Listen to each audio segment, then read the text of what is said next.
नमस्कार दोस्तों, मैं दिव्या आज आपके लिए लेकर आई हूँ मन्नू भंडारी जी की लिखी कहानी नई नौकरी।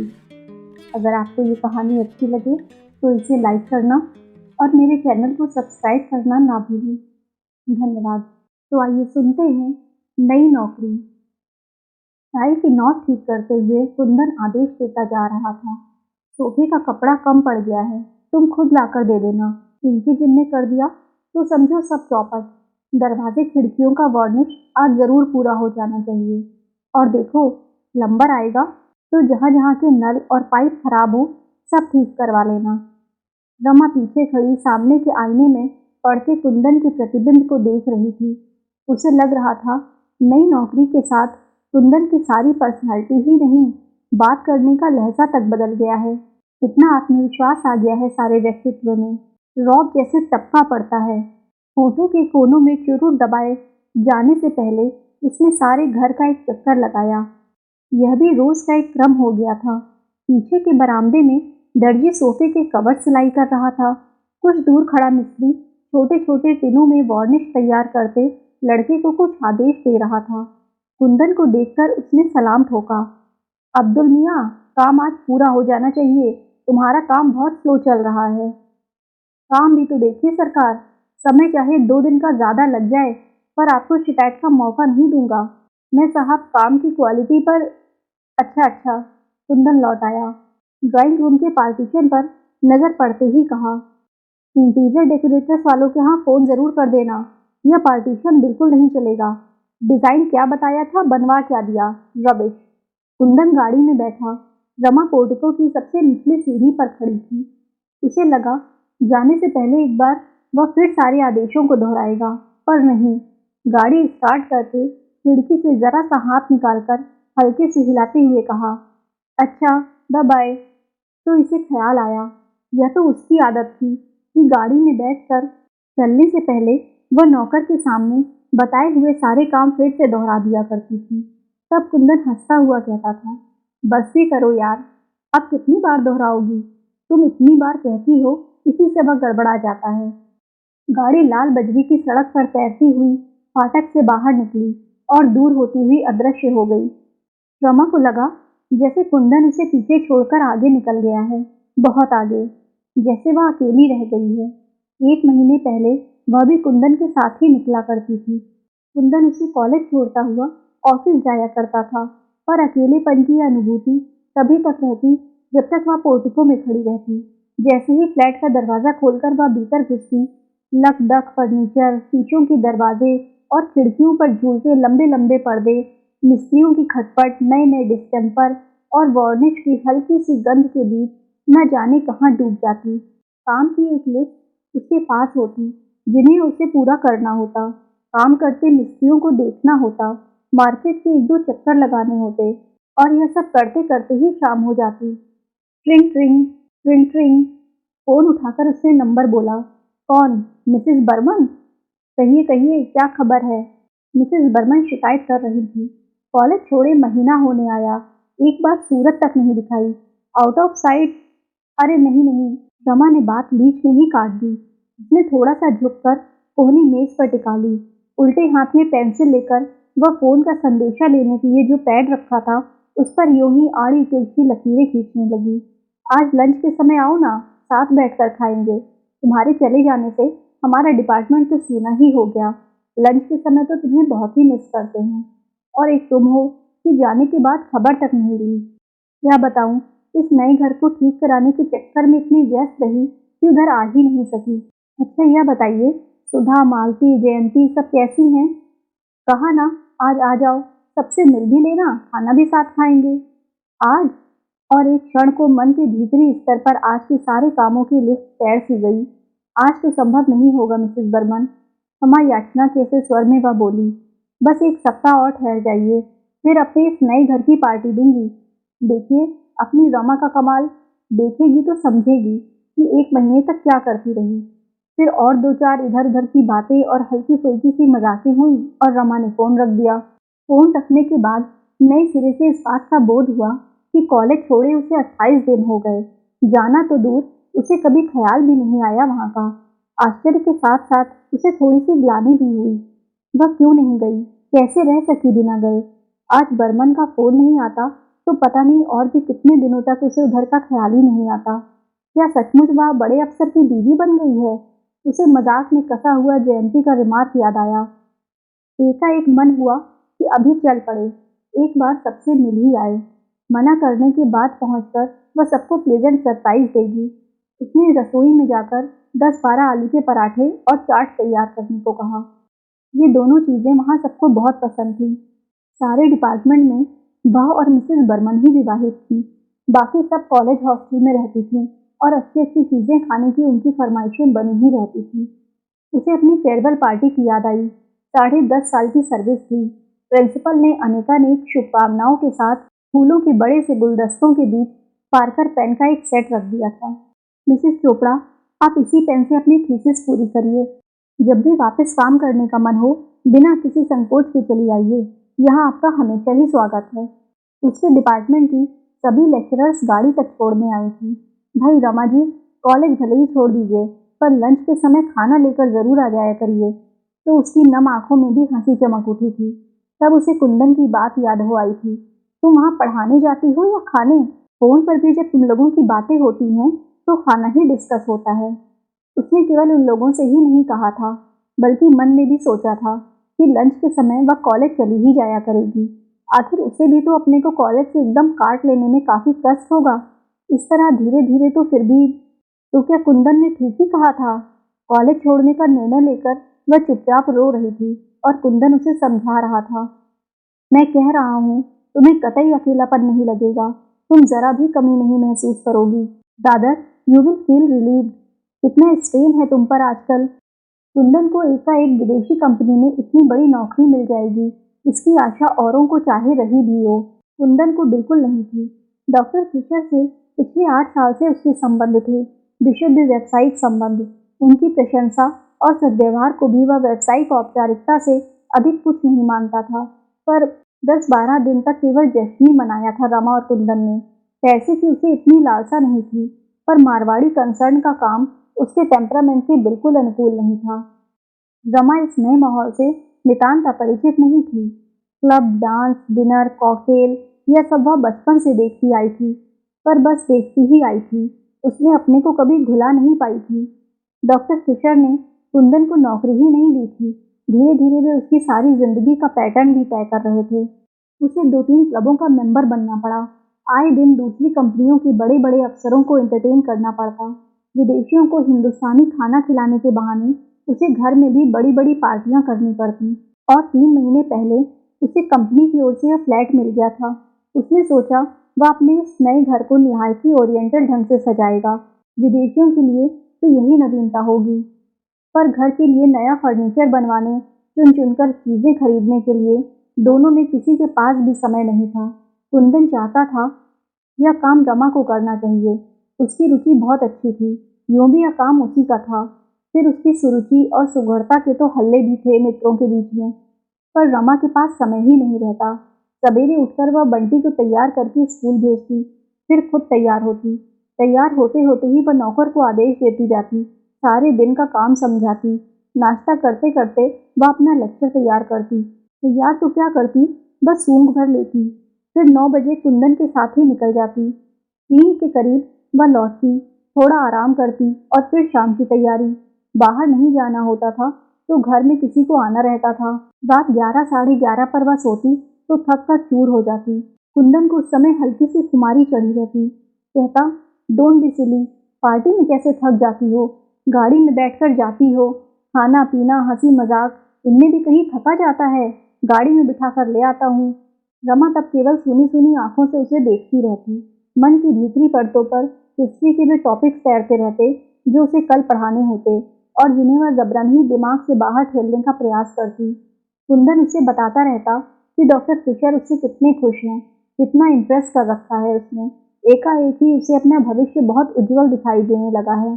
पता नहीं थकान के कारण या किसी और वजह से वह इतना उत्साह नहीं दिखा पाती तो कुंदन बिगड़ पड़ता। क्या बात है, देखता हूँ तुम्हें कोई दिलचस्पी ही नहीं है मेरे राइज में। You seem to be. क्या बेकार की बातें करते हो, मुझे नींद आ रही है।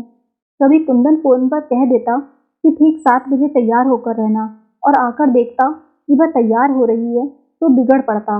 रमा, तुम्हें टाइम की सेंस कब आएगी? कभी घर पर खाना होता और कोई कसर रह जाती तो रात में बड़े संभल कर कहता, मैं यह नहीं कहता कि तुम खाना बनाओ, 3 3 नौकर तुम्हारे पास हैं, पर जरा सा देख भर लिया करो। ऐसे मौक़ों पर रमा कुछ नहीं कहती। उस दिन कॉलेज में रमा को एक पेपर पढ़ना था। उसने खुद ही ऑफर किया था। सोचा था इसी बहाने एक टॉपिक तैयार हो जाएगा, पर बिल्कुल भी तैयार नहीं कर पाई। रात में लेटी तो रोना आ गया। मुझसे यह सब निपटा नहीं। लौटकर बिना कपड़े बदले ही कटे पेड़ की तरह पलंग पर गिरकर उसने कहा, क्या नहीं निपटा? यह रवैया मेरे बस का नहीं है। इतना गिल्टी फील करती हूँ। बिना तैयारी किए पढ़ाना, लगता है जैसे लड़कियों को चीट कर रही हूँ। 2 घंटे का समय भी तो मुझे अपने लिए नहीं मिलता। कुंदन सोच रहा था कि रात में रमा के साथ वह एक कमरे को अरेंज करने की योजना बनाएगा। कलर स्कीम के लिए उसने जेंसन निकलसन वालों से बात की थी। रमा की बात सुनी तो चुप रह गया। बंटी की रिपोर्ट देखी, हमेशा फर्स्ट आया करता था, इस बार 7th आया है। बगल में लेटकर रमा को अपनी ओर खींचते हुए कुंदन ने बहुत प्यार भरे लहजे में कहा, तो तुम उसे पढ़ाया करो। कब पढ़ाया करूं? तुम ही बताओ। शाम को 5 से 7 बजे का जो समय मिलता है उसमें वह खेलने जाता है, तो तुम ही बताओ मैं क्या करूं? बालों में हाथ फेरते हुए कुंदन ने बहुत ही मुलायम स्वर में पूछा, कल मुझे पेपर पढ़ना है। 15 दिन पहले टॉपिक मिला था, एक लाइन भी नहीं लिखी है। अब कोई झूठा बहाना ही तो बनाना पड़ेगा।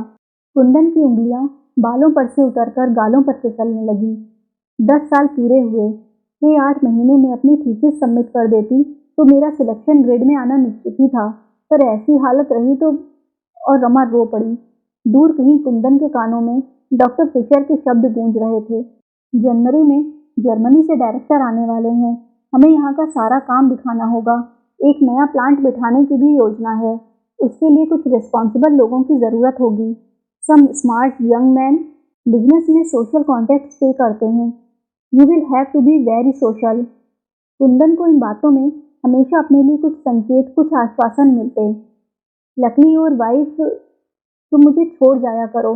कोई ज़रूरी है कि मैं हर दिन तुम्हारे साथ ही जाया करूं? कुंदन कुछ देर उसे यूं ही सहलाता रहा, फिर एकाएक उसे बाहों में भरता सा बोला, तुम्हें छोड़कर आज तक मैं कहीं गया हूँ? जा सकता हूँ? ऑफिस के अलावा हमेशा हम साथ जाते हैं। तुम तो जानती हो कि तुम्हारे बिना मुझे कुछ भी अच्छा नहीं लगता। रमा खुद इस बात को जानती है। उनका विवाहित जीवन दोस्तों के बीच ईर्ष्या और प्रशंसा का विषय रहा है। समझ नहीं पाई क्या कहे। वह जब तक सो नहीं गई, कुंदन उसे प्यार से थपथपाता रहा था। मेम साहब, पराठे अभी बनेंगे हैं? चौंकते हुए रमा ने पूछा, फिर बोली, नहीं नहीं, 12:30 बजे बनाना है। 1 बजे हम कॉलेज जाएंगे आज। इसमें एक चक्कर बाजार का लगाया हूँ और सोफे का कपड़ा लाकर दे दूँ। उसने एक बार भीतर जाकर मिस्त्रियों को याद दिला दिया कि आज पॉलिश हर हालत में ख़त्म कर देनी है। फिर अपनी डायरी देखी, बाजार से और क्या क्या सामान लाना है। कपड़े बदलने अंदर गई तो देखा नौकर ने रैक से सारी किताबें निकाल रखी थी और पोंछ कर जमा रहा था। इनमें से एक किताब भी उसने नहीं पढ़ी है। कुछ पर तो अभी तक अपना नाम भी नहीं लिखा है। कुंदन ने भी जोश में आकर एक दिन में इतनी ढेर सी किताबें खरीदकर सामने रख दी थी। बात शुरू दूसरे स्तर पर हुई थी। कुंदन ऑफिस से लौटा ही था कि बिना किसी प्रसंग के रमा ने कहा, मैं कॉलेज छोड़ दूंगी। इस तरह काम करने से तो नहीं करना ज़्यादा अच्छा है। स्वर में न कहीं तलखी थी न शिकायत। बड़े सहज स्वर में उसने कहा था। कुंदन देखता रहा। यही वाक्य था जिसे उसने अनेक बार अनेक तरह से मन ही मन में दोहराया था, पर कहने का मौका नहीं मिला था। अब तो उसे यह और भी ज़रूरी लग रहा था, क्योंकि जनवरी तक उसे अपना सारा घर डेकोरेट करना था, ओरिएंटल स्टाइल पर। फिर भी उसने पूछा, क्या बात हो गई? कुछ नहीं। कुंदन को इस समय और बात खींचना अच्छा नहीं लगा। चाय का प्याला हाथ में लिए ही लॉन में निकल गया। कैक्टस की जितनी वैरायटी ला सकता था लाकर फाटक के दोनों ओर बड़ी खूबसूरत रॉकीज बनाई गई थी, पर लॉन से वह अभी भी संतुष्ट नहीं था। चाहता था लॉन पर्शियन कारपेट में बदल जाए। रात में फिर वही प्रसंग चला। कुंदन उससे बचना भी चाहता था और जानना भी चाहता था कि रमा ने सचमुच ही यह निर्णय ले लिया है या केवल कुंदन पर अपना आक्रोश प्रकट कर रही है। पर रमा ने केवल इतना ही कहा, अब निपटा नहीं, कल इस्तीफा दे दूंगी। स्वर के भीगेपन ने कुंदन को भी कहीं से छुआ जरूर, फिर भी सारी बात को एक हल्के मजाक में बदलने के लहजे में उसने कहा, छोड़ो भी यार, वैसे भी क्या रखा है एंशियंट हिस्ट्री पढ़ाने में। चोल वंश, चेदी वंश के बारे में ना भी जानेंगे तो कौन सी जिंदगी हराम हो जाएगी। रमा चुप। इससे तो तुम खूब किताबें पढ़ो, मैगजीन्स पढ़ो, कुछ छुट-पुट क्लासेस अटेंड कर लो, बंटी को पढ़ाओ, दुनिया भर के बच्चों को पढ़ाओ और अपना बच्चा निग्लेक्ट हो। रमा चुप। कुंदन इस चुप्पी पर खींच आया, फिर भी अपने स्वर को भरसक संयम बनाकर बोला, तुम्हें शायद लग रहा है कि मेरी वजह से, इस नई नौकरी की वजह से तुम्हें अपना काम छोड़ना पड़ रहा है, पर या तो सोचो मुझे ही इस नौकरी में क्या दिलचस्पी है, तुम्हारे लिए, बंटी के लिए। मैंने तो ऐसा नहीं कहा, मैं तो यही सोच रही थी कि आखिर मेरे मन के संतोष के लिए क्या होगा। मेरा संतोष तुम्हारा संतोष नहीं है, मेरी तरक्की तुम्हारी तरक्की नहीं है। है क्यों नहीं? मेरा यह मतलब नहीं था। 10 साल से काम कर रही थी, छोड़ दूंगी तो मेरा मन कैसे लगेगा। मैं तो सोचता हूँ तुम्हें यह सब सोचने का समय ही नहीं मिलेगा। और शाम को उसने 3 बंडल किताबें लाकर सामने रख दी थी। और सचमुच उसके बाद उसे यह सब सोचने का समय ही कब मिला। आज भी मिसेस बर्मन के टेलीफोन ने ही उसे कॉलेज की याद दिलाई, वरना सारे दिन गाड़ी में घूम घूम कर उसने घर का सामान खरीदा है। पर्दों के लिए उसने लूम वालों से यह तय किया कि 40 गज कपड़ा बनाकर वह उस डिज़ाइन को नष्ट कर देंगे, जिससे वैसे पर्दे और कहीं देखने को भी ना मिले। डिज़ाइन भी उसने खुद पसंद करके बनवाया था। राजस्थान की किसी रियासत का बहुत सा सामान नीलाम हुआ था। कितने दिनों तक वह वहाँ जा जाकर बैठी थी। पुरानी पेंटिंग्स, झाड़ फनूस और भी सजावट की छोटी मोटी चीज़ें उसने खरीदी थी। आज दरवाज़ों का पॉलिश समाप्त हो जाएगा तो सारा सामान जमाना है। डायरेक्टर मुंबई आ गए हैं, अगले सप्ताह तक यहाँ आ जाएंगे, तब तक वह सब जमा लेगी। इंटीरियर डेकोरेटर्स वालों के यहाँ से एक आदमी बराबर आता रहा है। तभी उसे फ़ोन का ख्याल आया। लाइन एंगेज थी। वह बाहर जाने के लिए निकल ही रही थी कि टेलीफोन की घंटी बजी। रमा ने रिसीवर उठाकर अपना नंबर बोला। ओह, मैं सोच रहा था तुम कहीं मार्केट के लिए नहीं निकल गई होगी। बस निकल ही रही थी। सुनो डार्लिंग, लंच पर मेरे साथ एक साहब होंगे, यहीं के हैं। बहुत फॉर्मल होने की ज़रूरत नहीं है, बस ज़रा सा देख लेना। डेकोरेटर को फ़ोन किया? किया था, पर लाइन नहीं मिली। लौट कर फिर करूँगी। ओके।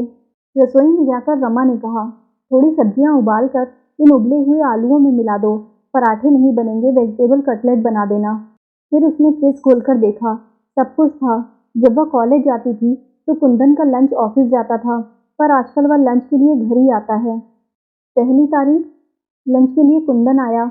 जब भी वह घर आता एक बार सारे घर का चक्कर लगाता, इस नई साज सज्जा को हर एंगल से देखता और उसके चेहरे पर एक संतोषमय, गर्वयुक्त उल्लास चमकने लगता। कभी कभी इसी उल्लास में रमा को बाह में भरता हुआ कहता, यू आर रियली वंडरफुल। यूं खुले में चूमने की मर्यादा वह तोड़ नहीं पाया था, उसी से केवल उसे दबाकर छोड़ देता। पूरा चक्कर लगाकर बोला, I think everything is in tune. क्यों? गलत लगा नैपकिन फड़फड़ाता हुआ उसकी गोद में फैल गया। अब कोई आए मुझे चिंता नहीं। 5 तारीख को डायरेक्टर आ रहे हैं। मैं इस बार एक बड़ी पार्टी घर पर ही करूँगा। रमा खाती भी जा रही थी और उसकी प्लेट का ध्यान भी रख रही थी। जो चीज़ खत्म हो जाती रख देती। बस यार, वो रो पटकना है कि डायरेक्टर की नज़रों में जम जाऊं। एक बार ये लोग इम्प्रेस हो जाएं तो रास्ता साफ है। डॉक्टर फिशर तो जब भी कोई मौका आएगा मेरे फेवर में ही राय देंगे। रमा कुंदन के बच्चों जैसे पुलकमय आवेश पर मंद मंद मुस्कुराती रही। मेम साहब, आपका फ़ोन है। किसका है? बोलो बाद में करें। मेम साहब इस समय लंच ले रही हैं। कुंदन इस समय रमा को वह सारी बातें सुनाना चाहता था जो आज उसके और फिशर के बीच हुई थी। कितने स्पष्ट थे सारे संकेत। फिर भी वह अपने अनुमानों का रमा से समर्थन करा लेना चाहता था। कॉलेज से मिसेस बर्मन का है। बैरा लौटने लगा। अरे ठहरो। और रमा एकदम उठ खड़ी हुई। बातें शुरू हुई तो वह भूल ही गई कि कुंदन खाने की मेज पर बैठा है और वह खाना बीच में ही छोड़कर आई है। अरे डार्लिंग, आओ ना।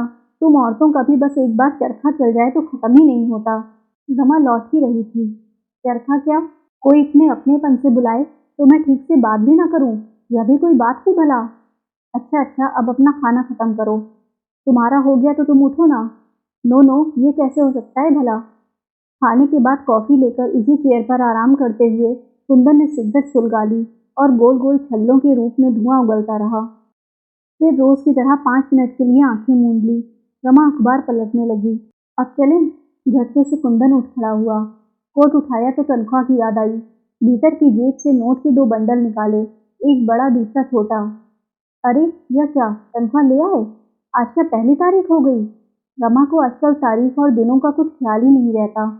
ये आया बैरा और खानसामा के हैं, 80 80 और 100। छोटा बंडल बढ़ाते हुए कुंदन ने कहा। रमा ने बंडल ले लिया। और यह तुम्हारा है, फिर जरा सा झुककर बोला।